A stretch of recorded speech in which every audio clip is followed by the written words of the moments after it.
Lorsque flexibilité devient synonyme de froid dans les foyers européens, il y a de quoi s'inquiéter. Aujourd'hui, les réserves de gaz de l'Europe ne sont remplies qu'à 28,9%. Pas 50, pas même 40. 28,9%. Il y a 2 ans, à la même période, on était à 58%. L'an dernier, 40%. Cette année, c'est une chute libre, et chaque hiver semble pire que le précédent. Ce n'est plus un simple accident de parcours, mais une tendance inquiétante, alors qu'il reste 7 mois avant le début de la saison de chauffage. Pourtant, au lieu de sonner l'alarme et de tout faire pour remplir les stocks, Bruxelles propose d'abaisser les objectifs. Oui, Dan Jurgensen, commissaire européen à l'énergie, a officiellement recommandé de réduire le seuil de remplissage des réserves de 90% à 80%. Le mot utilisé ? Flexibilité. Un mot rassurant sur le papier, mais qui cache une réalité bien plus froide. Parce que dans le contexte actuel, flexibilité ne signifie pas plus de solutions, mais accepter de faire moins, de se contenter de moins, au risque que des millions de foyers se retrouvent sans chauffage cet hiver. Pourquoi cette décision ? Officiellement, le gaz coûte cher, près de 850 $ les 1000 mètres cubes, alors qu'il n'était qu'à 400 ou 500 $ il y a 1 an et demi. On tente de justifier l'attente, d'espérer une baisse des prix. Mais ce pari s'apparente à une abdication de responsabilité. Il n'y a pas d'alternative miracle, pas de nouveaux fournisseurs pour combler le déficit. Pendant ce temps, la Chine et les États-Unis sécurisent activement leurs approvisionnements, pendant que l'Europe ajuste simplement la barre, espérant que cela suffise. À quel moment le signal d'alarme sera-t-il entendu ? À 20%, à 15%, ou quand les radiateurs resteront glacés en novembre. Regardons ensemble les chiffres et les décisions qui nous ont amenés à cette situation. De 58% à 28,9% en 3 ans, simple correction ou chute libre. Difficile de parler ici de hasard ou de légère baisse. Il y a 2 ans, en mars, les réserves de gaz de l'Europe étaient remplies à 58%. L'an dernier, on était déjà tombé à 40%. Aujourd'hui, 28,9%. Jamais, depuis la création du système européen de stockage, on n'avait observé une telle dégringolade. Et comme si cela ne suffisait pas, le prix du gaz a tout simplement explosé. Il y a 1 an et demi, on parlait de 400 à 500 $ pour 1000 mètres cubes. Aujourd'hui, c'est 800, parfois 850 $. Une multiplication par 2, sans espoir de retomber à des niveaux normaux. Pourquoi une telle envolée ? Il suffit de regarder la carte. Tout commence par une bande d'eau étroite, le détroit d'Ormuz, entre l'Iran et Oman. 20% du gaz naturel liquéfié mondial y transitait. Transitait, au passé, parce qu'avec les tensions régionales et la fermeture du détroit, cette énergie a tout simplement disparu du marché. On ne parle pas ici d'une simple crise passagère ou d'une spéculation boursière. C'est une absence physique de gaz, un trou béant dans l'offre mondiale, impossible à combler en quelques mois. Construire de nouveaux terminaux, créer des alternatives, trouver des fournisseurs ? C'est irréaliste dans l'urgence actuelle. Et l'effet domino ne se limite pas au gaz. Le pétrole suit. L'essence aussi. Le prix du baril dépasse les 110 $, le litre de carburant atteint des records, que ce soit à Paris, Berlin ou New York. Aux États-Unis, l'essence a doublé en 1 an. En Corée du Sud, il a fallu relever le plafond des prix toutes les 2 semaines. Bref, la flambée est mondiale. Mais c'est en Europe que le choc est le plus brutal. Pourquoi ? Parce que, contrairement à l'Asie ou aux États-Unis, l'Union européenne s'est privée de toutes ses marges de manœuvre.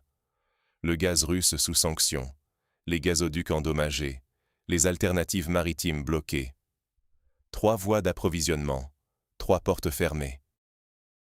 Imaginez une ville cernée, où les routes ont été détruites par choix politiques, accidents ou guerres, et où l'on s'étonne que les camions n'arrivent plus. Résultat, une tension extrême sur les prix, une vulnérabilité inédite, et surtout une menace directe sur le pouvoir d'achat, le chauffage domestique, la stabilité économique. Quand l'énergie manque, tout le reste vacille. Inflation, précarité, entreprises à l'arrêt, écoles fermées, hôpitaux rationnés. Le coût humain et social d'une telle crise ne se mesure pas qu'en euros. Mais face à cette réalité, que fait Bruxelles? Plutôt que d'affronter le problème, la réponse semble être d'abaisser les exigences. Pourquoi ce choix? On en parle tout de suite. Derrière la souplesse affichée, un alibi juridique et non une solution concrète. Lorsque Dan Jorgensen, commissaire européen à l'énergie, recommande officiellement de baisser la cible de remplissage des réserves de gaz à 80%, il évoque la nécessité de gagner en flexibilité. Mais arrêtons-nous un instant sur ce mot. Que veut-il vraiment dire? Sur le papier, cela ressemble à une mesure de précaution, à un geste de bon sens pour s'adapter à des circonstances exceptionnelles. Mais en réalité, il s'agit surtout de préparer un alibi, une couverture en cas d'échec, et non d'apporter une réponse à la crise énergétique qui menace des millions d'Européens. Car il faut être clair, cette décision ne repose pas sur une stratégie économique réfléchie. Contrairement à ce que la communication officielle laisse entendre, l'Europe n'a pas la possibilité d'attendre des prix plus favorables pour remplir ses stocks. Les marchés de l'énergie sont sous tension. Les sources alternatives sont soit indisponibles, soit hors de prix. 3 routes mènent au gaz. L'une, russe, est fermée par les sanctions. La seconde, via les pipelines, a été détruite dans l'indifférence générale. La troisième, du côté de l'Iran ou du gaz naturel liquéfié traversant le détroit d'Ormuz, est aujourd'hui bloquée. La diversification vantée par Bruxelles ressemble à une chimère. Toutes les portes sont closes en même temps. Alors pourquoi cette fameuse flexibilité? Parce que c'est un mot magique pour les politiques. Il permet de diluer la responsabilité, de repousser le moment où il faudra rendre des comptes. S'il y a pénurie, on pourra toujours dire qu'on avait adapté les objectifs, que la situation était imprévisible, que la flexibilité était la meilleure réponse possible. Ce glissement sémantique transforme une incapacité à agir en choix stratégique. Cela permet aux dirigeants d'éviter d'être tenus pour responsables. Mais ce sont les ménages, eux, qui paieront la facture lorsque les radiateurs resteront froids. Dans le même temps, d'autres grandes puissances, comme les États-Unis ou la Chine, font le choix du pragmatisme. Quand l'Amérique voit ses prix à la pompe doubler, elle annule des sanctions, négocie avec ceux qu'hier encore elle considérait comme des adversaires, tout simplement parce que le quotidien de ses citoyens est en jeu. L'Europe, elle, continue de publier des communiqués, de maintenir les sanctions, de rabaisser la barre plutôt que d'affronter le problème de front. Ce n'est donc pas une simple question technique, mais bien une question de responsabilité politique. La flexibilité mise en avant n'est pas la capacité d'agir vite ou de s'adapter, c'est la possibilité de se défausser si la situation tourne mal. Mais à force de chercher à se protéger derrière des mots, les dirigeants européens exposent la population à un risque bien réel, celui de coupures massives, de factures salées, d'un hiver rude et d'une perte durable de confiance dans l'institution européenne. Voyons maintenant d'où vient cette crise. Quelles sont les racines structurelles du problème et pourquoi la situation actuelle est-elle sans précédent? Quand le marché n'offre plus d'issue, 3 verrous et aucune clé. Le premier verrou, c'est la fermeture du détroit d'Ormuz.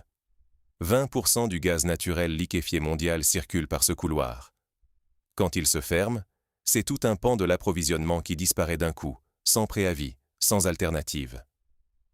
Le deuxième verrou, ce sont les sanctions maintenues contre le gaz russe et l'explosion du gazoduc Nord Stream qui a définitivement coupé un des rares robinets encore accessibles à l'Europe. Et le troisième verrou, c'est l'absence totale de solutions de remplacement à court terme. Aucun terminal méthanier prêt à accueillir de nouveaux flux, aucune infrastructure nouvelle possible en quelques mois. 3 portes closes et aucune ne s'ouvre, par choix ou par impuissance. Face à ces blocages, le contraste international est saisissant. Aux États-Unis, la priorité est de protéger le marché domestique. On assouplit les sanctions, on négocie pour garantir l'accès à l'énergie, même si ça signifie revenir sur des principes. Washington n'hésite pas, agit vite et met le confort de sa population avant toute chose. En Chine, la stratégie est encore plus impressionnante. Pékin a commencé à acheter de la réserve bien avant que la crise n'éclate, remplissant ses stocks de gaz et de pétrole en silence, sans grands discours, sans promesses publiques. Résultat, aujourd'hui, la Chine dispose de 3 mois de réserves stratégiques, le temps nécessaire pour s'adapter, renégocier, trouver d'autres routes. La logistique est prête, les contrats alternatifs existent, et surtout, le pays n'a jamais attendu que la tempête frappe pour se préparer. Et pendant ce temps, l'Europe, elle reste isolée. Pas de diversification réelle, pas de plan d'urgence activé, pas de nouveaux contrats conclus à la hâte. Juste des recommandations de montrer de la flexibilité, comme si l'enjeu n'était pas de savoir si les maisons seront chauffées cet hiver, mais de faire des économies sur un ticket de caisse. L'Union européenne s'est enfermée dans une idéologie qui préfère réduire la barre des exigences plutôt que de la franchir. Sa seule marge de manœuvre consiste à espérer une météo clémente et à prier pour que la crise ne s'aggrave pas. Le risque, au fond, dépasse le simple manque de gaz. C'est toute la crédibilité politique de l'Europe qui vacille. Les citoyens risquent les coupures, l'économie vacille sous la pression des prix, et sur la scène internationale, Bruxelles, jadis modèle de prévoyance, donne aujourd'hui l'image d'un continent passif, incapable de défendre ses intérêts vitaux. Face à la pénurie qui s'annonce, l'Europe n'a ni filet de sécurité, ni plan B, ni leadership clairement affirmé. Alors, faut-il y voir une fatalité ou l'échec d'une stratégie? Dans la prochaine partie, confrontons les choix européens aux alternatives pragmatiques qui existent ailleurs. Quand certains anticipent, d'autres rédigent des recommandations. Regardez la Chine. Avant même que la tempête ne s'annonce, Pékin a méthodiquement rempli ses réserves de gaz. Pas de grandes annonces, pas de promesses, juste de l'action. Les contrats ont été signés, les infrastructures renforcées. Résultat? Les foyers et les usines chinoises ne craignent ni hiver rigoureux, ni tensions géopolitiques. Même approche aux États-Unis. Grâce à leur production massive, les Américains peuvent rapidement réorienter le gaz pour d'abord sécuriser leur marché intérieur. Si besoin, on réduit les exportations, mais personne ne grelotte. Et l'Europe, dans tout ça? L'Europe savait. Les analyses sur la volatilité du Moyen-Orient étaient connues. Les rapports s'accumulaient, les experts alertaient. Mais, au lieu de passer à l'action, la Commission européenne s'est réfugiée dans la rédaction de recommandations, faire preuve de flexibilité. Autrement dit, abaisser le niveau d'exigence plutôt que de prendre les mesures qui s'imposaient. Quand le stockage aurait dû être rempli en urgence, rien. Aucun contrat d'appoint, aucune extension des capacités de stockage, aucune anticipation. Résultat, au moment critique, les réservoirs étaient à peine à 29% de leur capacité, et l'Europe n'avait à offrir qu'un mot d'ordre flou. Cette différence de méthode révèle tout. La stratégie, c'est anticiper, prendre des décisions difficiles avant que le problème ne devienne incontrôlable. La bureaucratie, elle, attend que la crise explose, puis édite des directives. Ce n'est pas un hasard si la Chine et les États-Unis traversent la tempête, pendant que l'Europe s'enfonce dans l'incertitude. Mais le plus frappant, c'est que l'Europe a elle-même verrouillé sa sécurité énergétique avec 3 cadenas. Premier cadenas, l'abandon volontaire du gaz russe, motivé par des principes plutôt que par le pragmatisme. Des décennies de livraisons sûres et bon marché balayées d'un revers de main, jetant la clé de ce partenariat au nom de l'idéologie. Deuxième cadenas, la destruction ou l'abandon de ses propres infrastructures, à commencer par Nord Stream, dont les milliards investis reposent désormais au fond de la mer Baltique. Même si Bruxelles changeait d'avis demain, impossible de rétablir la connexion rapidement. La clé de ce cadenas a sombré en même temps que les tuyaux. Troisième cadenas, la dépendance accrue au gaz naturel liquéfié du Moyen-Orient, alors que le détroit d'Ormuz, porte d'entrée de ce gaz, est désormais bloqué, conséquence directe de choix diplomatiques soutenus aveuglément par l'Europe. 3 cadenas, 3 choix, tous assumés ou cautionnés par Bruxelles. Ce ne sont pas les adversaires de l'Europe qui ont monté ces verrous. L'Union s'est piégée elle-même ou a laissé ses alliés le faire pour elle. La leçon est brutale. La stratégie n'est pas optionnelle, elle est vitale. L'inertie, elle, se paie cash, et ce sont les citoyens européens qui régleront l'addition. Seule une refonte urgente de la stratégie énergétique, guidée par le pragmatisme, peut éviter un hiver de rupture et un affaiblissement durable. La conclusion s'impose. Il est temps de questionner les choix européens et de réclamer des actes, pas des mots. Quand les chiffres remplacent les discours, l'urgence devient évidente. Aujourd'hui, les chiffres sont implacables. À peine 29% de remplissage des stocks de gaz en mars, au moment où la Commission européenne exige qu'on atteigne 80% d'ici octobre. Cela équivaut à devoir importer l'équivalent de 50% supplémentaires en 7 mois, tout cela dans un contexte de concurrence mondiale féroce où le Japon, la Corée, la Chine et des dizaines d'autres pays se battent pour chaque cargaison de gaz liquéfié. Même si, par miracle, l'Europe parvenait à remplir ses stocks à temps, la question demeure. Cela suffit-il vraiment? L'hiver dernier a été doux, presque clément. Avec des réserves initiales à 95%, l'Europe a consommé 37% de ses stocks en une seule saison. Cette année, le point de départ pourrait être bien plus bas, 80%. Faites le calcul. En reproduisant le même rythme de consommation, il ne resterait que 43% au mois de mars, en tablant sur une météo clémente. Qu'adviendra-t-il si l'hiver est rude, si la vague de froid arrive en février, lorsque les réserves touchent déjà le fond? Selon les prévisions les plus sobres, les stocks pourraient tomber à 30%, voire moins, alors même que la demande atteint son pic. Le risque n'est plus seulement théorique. Derrière chaque pourcentage, il y a la vie quotidienne de 500 millions d'Européens. La chaleur du foyer, la sécurité sur le lieu de travail, la stabilité de notre économie. Une pénurie de gaz, ce n'est pas juste un thermostat qui baisse de quelques degrés. C'est le spectre des coupures de chauffage, des industries à l'arrêt, des factures qui explosent, du chômage qui grimpe et des familles plongées dans la précarité. C'est aussi une perte de crédibilité pour l'Europe, qui se veut modèle de gestion et de solidarité, mais qui risque de démontrer, par l'inaction ou l'aveuglement, ses propres limites.